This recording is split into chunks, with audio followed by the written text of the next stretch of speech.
ചിത്രമാണ് ഇനി സമർപ്പിക്കുന്നത്. ഈ അവാർഡ് 2 പേർ പങ്കിട്ടിരിക്കുന്നു. ആദ്യ ജേതാവ് ഉള്ളൊഴുക്ക് എന്ന ചിത്രത്തിലെ പ്രകടനത്തിന് ഉർവശി 50,000 രൂപയും ശില്പവും പ്രശസ്തി പത്രവും ഏറ്റുവാങ്ങാൻ ശ്രീമതി ഉർവശിയെ സാദരം ക്ഷണിക്കുന്നു. മികച്ച നടി ഉർവശി, ചിത്രം ഉള്ളൊഴുക്ക്. മകന്റെ മരണത്തെ തുടർന്ന് പുത്രവധുവുമായി ഇണങ്ങിയും പിണങ്ങിയും ആത്മബന്ധം സ്ഥാപിക്കുന്ന കഥാപാത്രത്തിന്റെ സംഘർഷഭരിതമായ ഭാവാവിഷ്കാരത്തിന് അതുകൊണ്ടാണ് ഞാൻ അടക്ക് നീട്ടി വെച്ചത്. ചെങ്ങാനോടെ മനസ്സൊന്നും അറിയാലോ.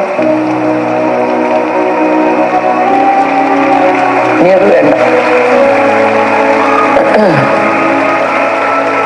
ജോർജ് പറഞ്ഞതുപോലെ ടൗണിലെ പള്ളി നമുക്ക് അടക്കുന്നതാണ്. മികച്ച നടിക്കുള്ള പുരസ്കാരത്തിന് ഒരു ജേതാവ് കൂടിയുണ്ട്. തടവ് എന്ന ചിത്രത്തിലെ പ്രകടനത്തിന് ബീന ആർ ചന്ദ്രൻ 50,000 രൂപയും ശില്പവും പ്രശസ്തി പത്രവും ഏറ്റുവാങ്ങാൻ ശ്രീമതി ബീനയെ സാദരം ക്ഷണിക്കുന്നു. മികച്ച നടി ബീന ആർ ചന്ദ്രൻ, ചിത്രം തടവ്. ദാരിദ്ര്യത്തിലൂടെയും രോഗപീഠയിലൂടെയും കടന്നുപോകുന്ന സ്ത്രീ ജീവിതത്തിന്റെ വിവിധ ഭാവങ്ങൾ അനായാസമായി അവതരിപ്പിച്ചതിന്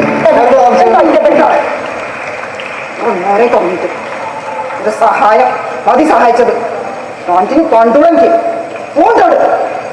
നിവൃത്തി കേട്ടോ ജയിലിൽ പോകാൻ തീരുമാനിച്ചു.